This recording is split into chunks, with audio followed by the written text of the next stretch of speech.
Au nom du Père, du Fils et du Saint-Esprit, la paix soit avec vous. Bienvenue à vous tous dans cette cathédrale, rassemblés par le Seigneur en communion avec ceux qui nous regardent ou nous écoutent par KTO et Radio Notre-Dame. Nous cherchons Dieu. Humblement, nous nous approchons de lui, lui qui vient nous offrir sa paix et sa miséricorde. Ensemble, nous qui sommes appelés au bonheur du royaume des cieux, demandons au Seigneur son pardon et sa miséricorde. Confions-nous les uns et les autres à celui qui nous aime.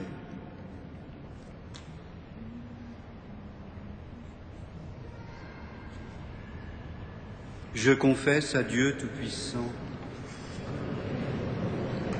que j'ai péché.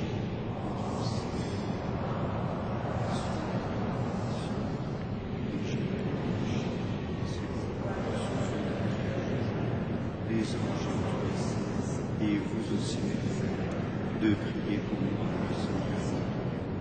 Que Dieu Tout-Puissant nous fasse miséricorde, qu'il nous pardonne tous nos péchés et nous conduise à la vie éternelle.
la vocation de l'homme et de la femme.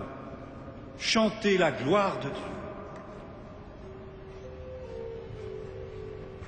Gloria in excelsis Deo.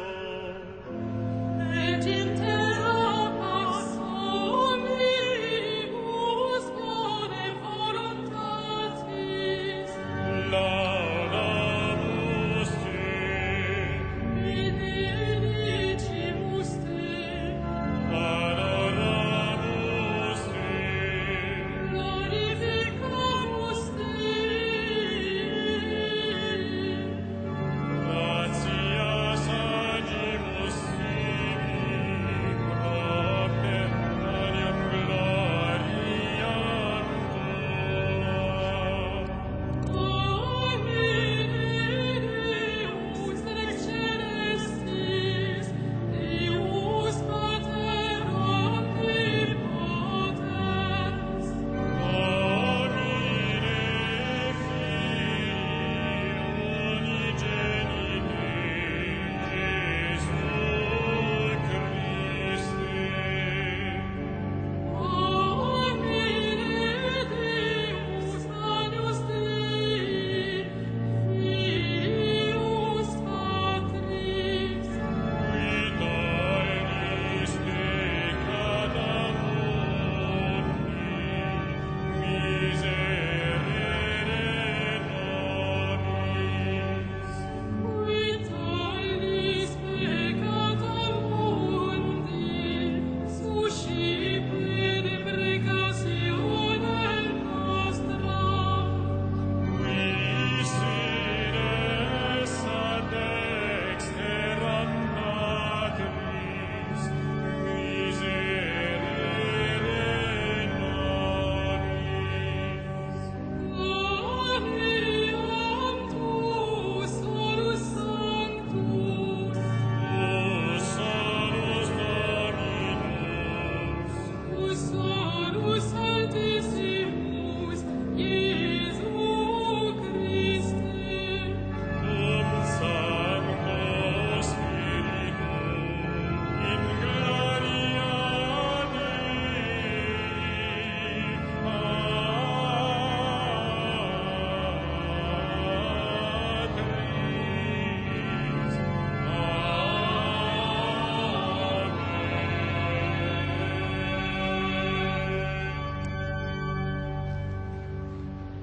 D'un seul cœur, prions.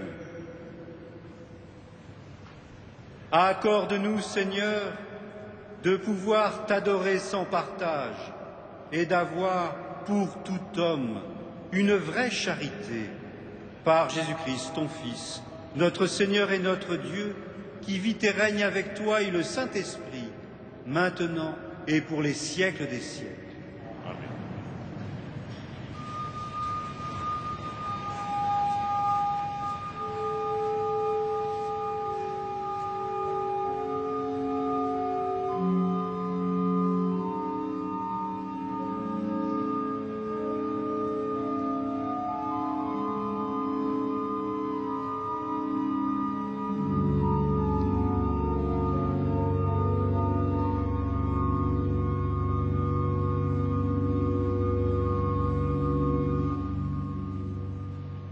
Lecture du livre de Sophonie.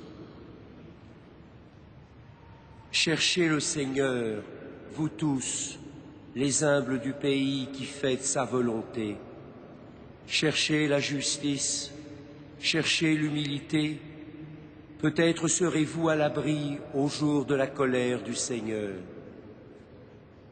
Israël, je ne laisserai subsister au milieu de toi qu'un peuple petit et pauvre, qui aura pour refuge le nom du Seigneur. Ce reste d'Israël ne commettra plus l'iniquité, il renoncera au mensonge, on ne trouvera plus de tromperie dans sa bouche, il pourra paître et se reposer sans que personne puisse l'effrayer. Parole du Seigneur.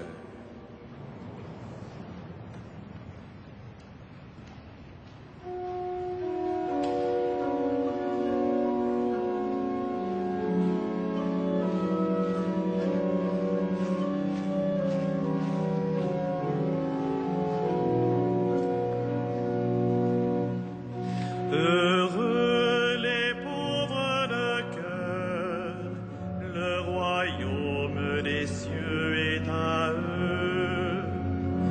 Heureux les pauvres de cœur, le royaume des cieux est à eux. Le Seigneur fait justice aux opprimés, aux affamés il donne le pain. Le Seigneur délie les enchaînés. Heureux les pauvres de cœur, le royaume des cieux est à eux. Le Seigneur ouvre les yeux des aveugles. Le Seigneur redresse les accablés. Le Seigneur aime les justes. Heureux les pauvres de cœur, le royaume des cieux est à eux. Le Seigneur protège l'étranger. Il soutient la veuve et l'orphelin. Le Seigneur est ton Dieu pour toujours. Heureux les pauvres de cœur, le royaume des cieux est à eux.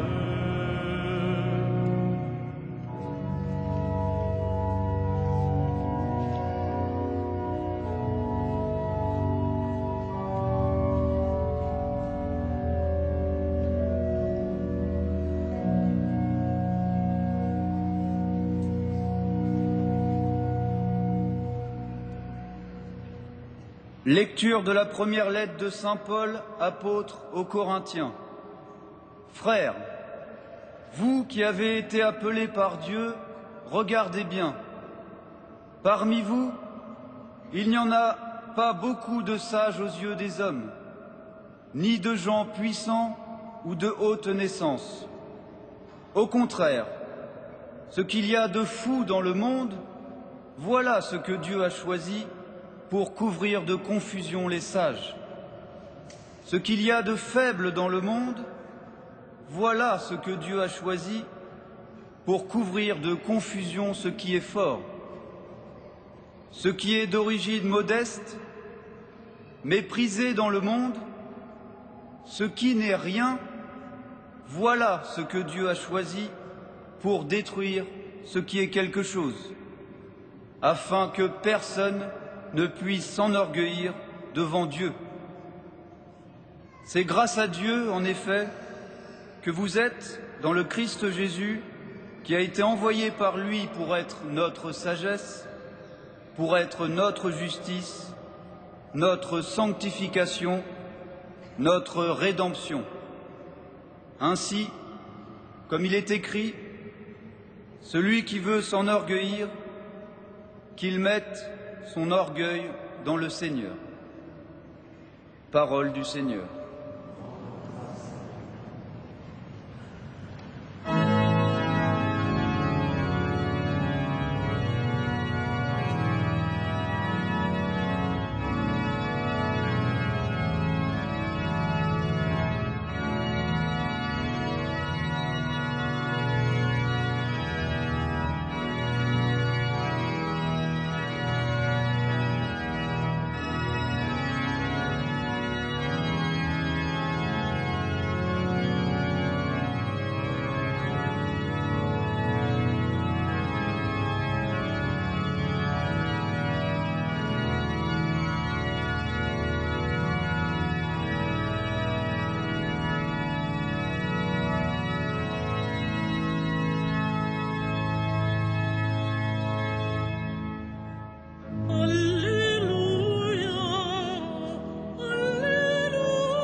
Réjouissez-vous, soyez dans l'allégresse, car votre récompense est grande dans les cieux.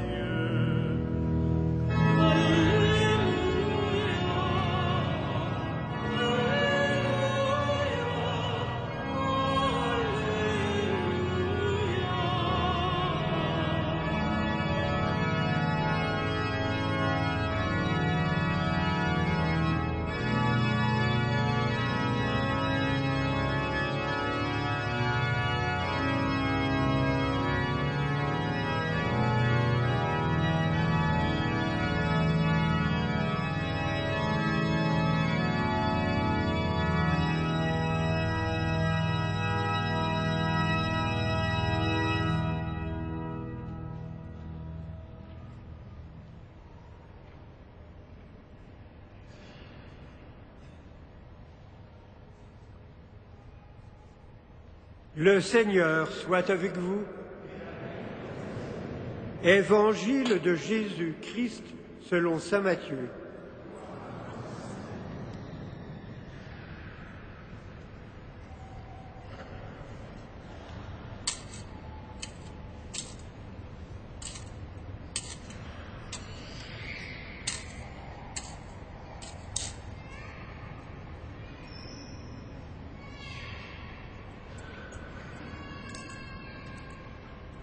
Quand Jésus vit la foule qui le suivait, il gravit la montagne, il s'assit et ses disciples s'approchèrent. Alors, ouvrant la bouche, il se mit à les instruire. Il disait : « Heureux les pauvres de cœur, le royaume des cieux est à eux. Heureux les doux, ils obtiendront la terre promise. Heureux ceux qui pleurent, ils seront consolés. Heureux ceux qui ont faim et soif de la justice, ils seront rassasiés. Heureux les miséricordieux, ils obtiendront miséricorde. Heureux les cœurs purs, ils verront Dieu. Heureux les artisans de paix, ils seront appelés fils de Dieu. Heureux ceux qui sont persécutés pour la justice, le royaume des cieux est à eux. Heureux serez-vous si l'on vous insulte, si l'on vous persécute et si l'on dit faussement toutes sortes de mal contre vous à cause de moi.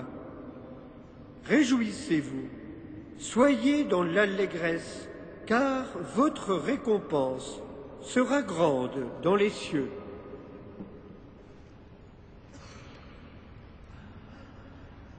Acclamons la parole de Dieu. Louange à toi, Seigneur.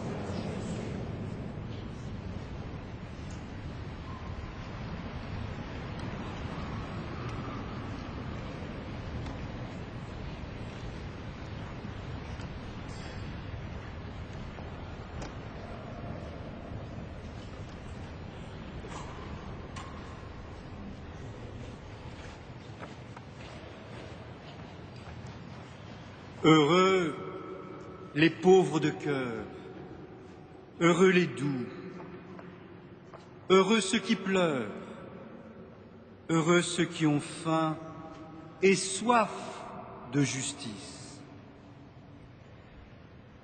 Ces paroles du Christ déroutent. Le bonheur qu'il présente est bien loin de l'image que nous pouvons avoir du bonheur. En effet, la sagesse de Dieu n'est pas la sagesse des hommes. Le Christ nous montre le chemin de la vraie sagesse, du vrai bonheur. Pour nous, croyants, il nous faut du temps pour quitter une sagesse seulement humaine et nous ouvrir à la vraie sagesse, la sagesse divine. Tout homme aspire au bonheur. De tout temps sans doute, mais nous le voyons aujourd'hui d'une manière radicale. Notre société a sa réponse qu'elle présente, qu'elle impose même avec force. Ce bonheur a ses normes, il a le visage de la réussite, de la jeunesse, de la puissance, du pouvoir. Il est richesse, plaisir, consommation. Pour le découvrir sans doute sous toutes ses facettes, il n'y a qu'à regarder les publicités qui sans cesse nous sollicitent. Ce bonheur présenté, pour beaucoup, est inaccessible. Et pour ceux qui peuvent s'y engager, il apparaît comme une illusion. Ce bonheur ne comble pas en vérité. Mais plus tragique encore, la réalité de notre monde est faite d'épreuves, de convoitises, de luttes, bien loin de ce bonheur affiché. C'est sans doute une des raisons qui explique la grande désillusion de nos contemporains. Combien sont nombreux les exclus de notre société, exclus du travail, exclus de toute responsabilité, exclus par l'âge ou la solitude, exclus par la maladie, exclus encore par l'échec affectif et familial, exclus par la pauvreté et le logement. Qui nous fera voir le bonheur? Qui nous montrera la source du bonheur? Revenons à l'évangile de ce soir. Avant l'énoncé des béatitudes, l'évangéliste Matthieu donne une précision importante. Quand Jésus vit la foule qui le suivait, il gravit la montagne, il s'assit, et ses disciples s'approchèrent. Jésus est conscient que son discours, la foule ne peut l'entendre, elle ne peut comprendre ce programme de vie. Il prend donc à l'écart ses disciples, ceux qui ont décidé de le suivre, d'écouter son enseignement. L'évangéliste nous dit que ceux-ci s'approchèrent de lui. Pour comprendre cette sagesse qu'il nous propose, il nous faut faire l'effort de le suivre et de nous approcher de lui. C'est grâce à cette proximité de cœur et de vie que son message peut nous enseigner. Il gravit la montagne. Le lieu n'est pas neutre, c'est le lieu de la présence de Dieu, de la rencontre avec Dieu. Nous avons sans doute là une des clés de compréhension des béatitudes. C'est cette proximité avec le Seigneur qui donne le bonheur. Il est la source des béatitudes. il est la source du bonheur, de ce bonheur qui comble le cœur de l'homme. Oui, Dieu veut le bonheur de l'homme. Il offre sa présence et sa proximité à ceux qui le cherchent, à ceux qui marchent humblement en sa présence. Et ceci dans tous les moments de la vie, jusqu'aux moments les plus arides et les plus douloureux. Nous sommes bien loin du bonheur factice de tout à l'heure. Heureux les pauvres de cœur. Dieu a choisi son camp. Il a choisi d'offrir sa proximité et son soutien aux pauvres, à ceux qui reconnaissent leur fragilité, leur vulnérabilité. Heureux ceux qui ont faim et soif de justice, Dieu comble ceux qui veulent faire sa volonté, bâtir un monde de justice et de paix. Dieu nous demande de nous mettre au travail, de choisir le pauvre, de choisir le faible, de chercher la justice, de chercher l'humilité, de demander pardon, de donner le pardon, d'offrir l'espérance. Il nous demande aussi de prendre ses propres armes, la patience, la douceur, la miséricorde. De nouveau, nous sommes bien loin du bonheur factice de tout à l'heure. Ce bonheur que Dieu donne, il se trouve dans la réalité humaine qui est la nôtre, assumant notre condition humaine, soutenue, portée par la proximité de Dieu. Mais il nous faut sans doute aller plus loin et découvrir que le premier à avoir vécu en vérité pleinement les béatitudes, c'est le Christ lui-même.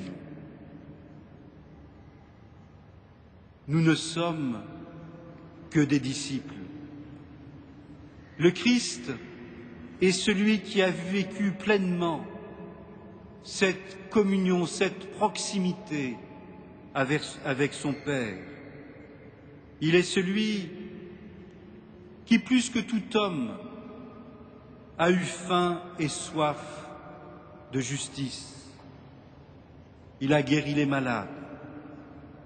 Il a pleuré de compassion devant les souffrances de ses frères, devant la mort de ses amis. Être chrétien, être disciple, c'est accepter de suivre ce maître humble qui s'est fait esclave, serviteur. Heureux le disciple qui s'engage ainsi, qui donne sa vie. Dieu le comble de sa paix et de sa présence. Au cœur de cette Eucharistie, demandons au Seigneur la force de devenir un vrai disciple. Heureux les artisans de paix, ils seront appelés fils de Dieu. Amen.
Prions ensemble au moment d'offrir le sacrifice de toute l'Église. Pour te servir, Seigneur, nous déposons nos offrandes sur ton autel. Accueille-les avec indulgence pour qu'elles deviennent le sacrement de notre salut par Jésus ton Fils, notre Sauveur. Le Seigneur soit avec vous. Élevons notre cœur. Rendons grâce au Seigneur notre Dieu. Vraiment, il est juste et bon de te rendre gloire, de t'offrir notre action de grâce, toujours et en tout lieu, à toi, Père très saint, Dieu éternel et tout-puissant. Par le sang que ton Fils a versé, par le souffle de ton Esprit créateur, tu as ramené vers toi tes enfants que le péché avait éloignés. Et ce peuple, unifié par la Trinité sainte, c'est l'Église, gloire de ta sagesse, corps du Christ et temple de l'Esprit. Et nous qui sommes rassemblés pour te rendre grâce, avec les anges du ciel, nous te chantons.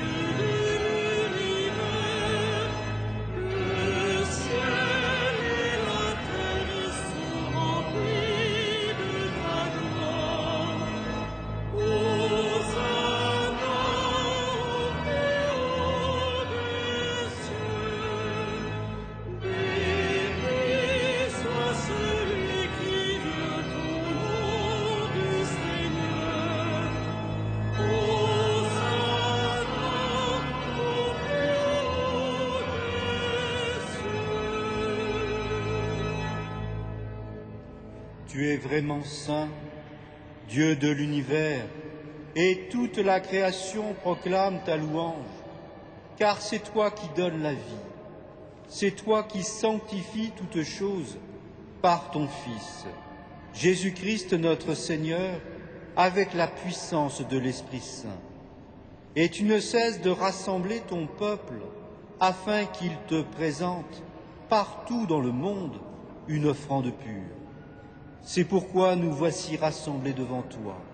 Et dans la communion de toute l'Église, en ce premier jour de la semaine, nous célébrons le jour où le Christ est ressuscité d'entre les morts. Par lui, que tu as élevé à ta droite, Dieu Tout-Puissant, nous te supplions de consacrer toi-même les offrandes que nous apportons. Sanctifie-les par ton Esprit, pour qu'elles deviennent le corps et le sang de ton Fils, Jésus-Christ notre Seigneur, qui nous a dit de célébrer ce mystère. La nuit même où il fut livré, il prit le pain. En te rendant grâce, il le bénit, il le rompit et le donna à ses disciples en disant : « Prenez et mangez-en tous, ceci est mon corps livré pour vous. »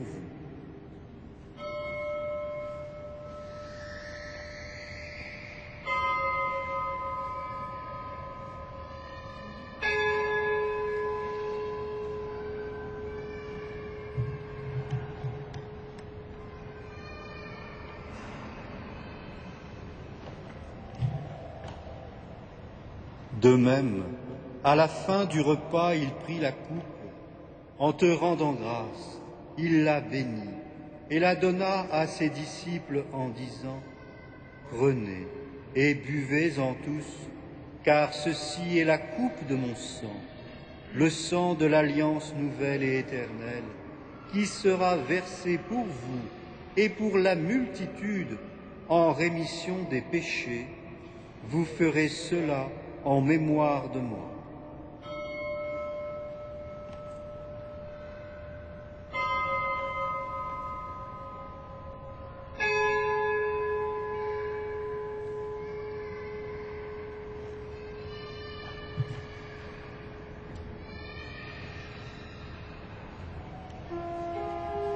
Il est grand le mystère de la foi.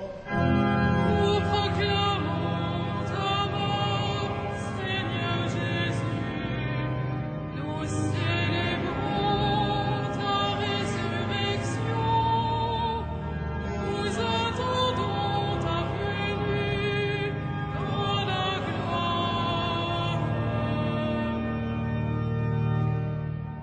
faisant mémoire de ton Fils, de sa passion qui nous sauve, de sa glorieuse résurrection et de son ascension dans le ciel, alors que nous attendons son dernier avènement, nous présentons cette offrande vivante et sainte pour te rendre grâce.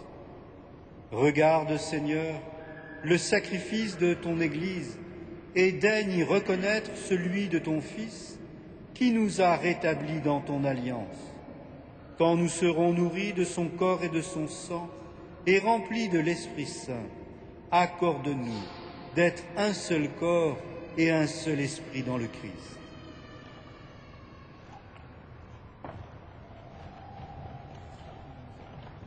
Que l'Esprit Saint fasse de nous une éternelle offrande à ta gloire, pour que nous obtenions un jour les biens du monde à venir, auprès de la Vierge Marie, la bienheureuse Mère de Dieu, avec les apôtres, les martyrs, Saint Denis et tous les saints, qui ne cessent d'intercéder pour nous. Et maintenant nous te supplions, Seigneur, par le sacrifice qui nous réconcilie avec toi, étends au monde entier le salut et la paix, affermis la foi et la charité de ton Église au long de son chemin sur la terre, veille sur ton serviteur, le pape Benoît, notre évêque André, ses auxiliaires Michel, Jean-Yves et Jérôme, Éric et Renaud, l'ensemble des évêques, les prêtres, les diacres, tout le peuple des rachetés. Écoute les prières de ta famille assemblée devant toi et ramène à toi, Père très aimant, tous tes enfants dispersés. Pour nos frères défunts, pour les hommes qui ont quitté ce monde et dont tu connais la droiture, nous te prions. Reçois-les dans ton royaume, où nous espérons être comblés de ta gloire, tous ensemble et pour l'éternité, par le Christ notre Seigneur, par qui tu donnes au monde toute grâce et tout bien. Par lui, avec lui et en lui. Amen. À toi, Dieu le Père Tout-Puissant, dans l'unité du Saint-Esprit.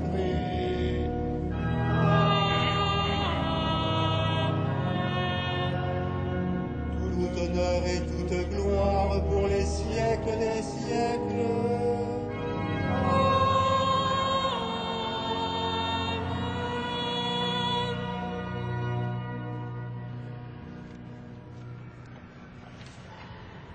Heureux les artisans de paix, ils seront appelés fils de Dieu. Notre Père,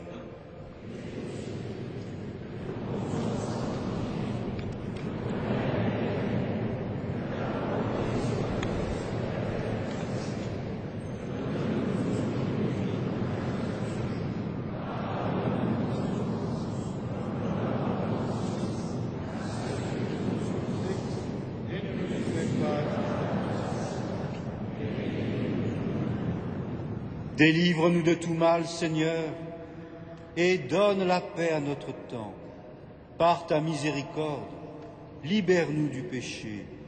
Rassure-nous devant les épreuves en cette vie où nous espérons le bonheur que tu promets et l'avènement de Jésus-Christ, notre Sauveur.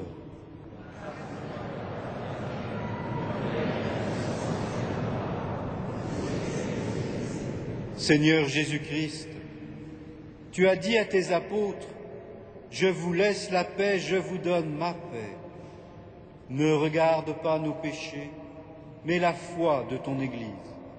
Pour que ta volonté s'accomplisse, donne-lui toujours cette paix et conduis-la vers l'unité parfaite, toi qui règnes pour les siècles des siècles. Que la paix du Seigneur soit toujours avec vous. Et avec votre esprit. Frères et sœurs, dans la charité du Christ, donnez-vous la paix.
Heureux les invités au repas du Seigneur.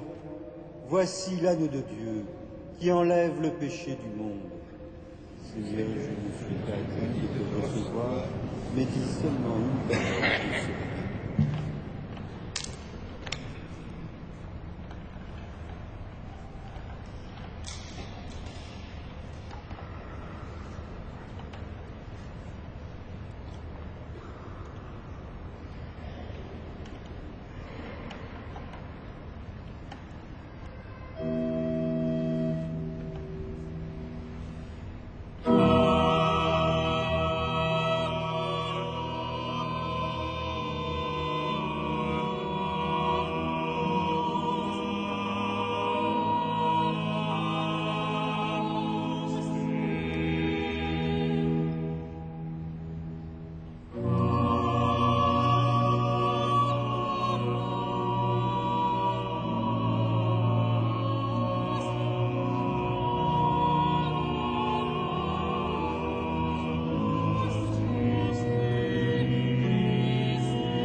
Frères et sœurs bien-aimés, voici quelques informations pour les temps que nous vivons. Ce soir, c'est la dernière nocturne de la crèche jusqu'à 20h45. Mercredi prochain, mercredi 2 février, présentation du Seigneur. À l'occasion de cette fête, messe à 8h, 9h, messe solennelle à midi. 17h45, les Vêpres, présidées par Monseigneur Fleischmann, doyen du chapitre, en présence de l'ensemble du chapitre.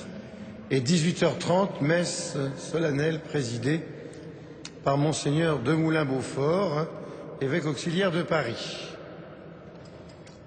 Jeudi 3 février à 19h, adoration du Saint-Sacrement. Vendredi 4 février, premier vendredi du mois, 15h, vénération de la Sainte Couronne d'Épines. Par ailleurs, vous avez noté que le mardi 1er février, mardi prochain à 20h30, aura lieu un concert à Notre-Dame de Paris. C'est le requiem de Gabriel Fauré, la symphonie de psaumes d'Igor Stravinsky, maîtrise Notre-Dame de Paris, chœur de l'armée française, orchestre du Conservatoire de Paris. Bref, un très beau concert. Vous pouvez retirer donc des places à l'accueil tous les jours. Et puis le samedi 5 février à 20h45 à Notre-Dame de Passy, vous êtes invité par le Saint-Sépulcre de Jérusalem à un concert organisé au profit des chrétiens de Terre Sainte. Vous avez les renseignements sur votre feuille. Nous pouvons nous lever pour terminer notre prière avec Monseigneur Namias, évêque auxiliaire du diocèse de Paris. Concluons notre prière. Nous avons été fortifiés, Seigneur, par le sacrement de notre rédemption.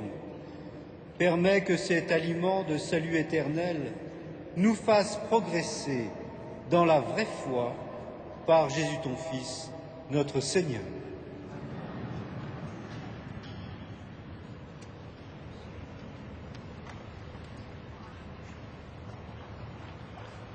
Le Seigneur soit avec vous et que Dieu Tout-Puissant vous bénisse et vous garde, le Père, le Fils et le Saint-Esprit.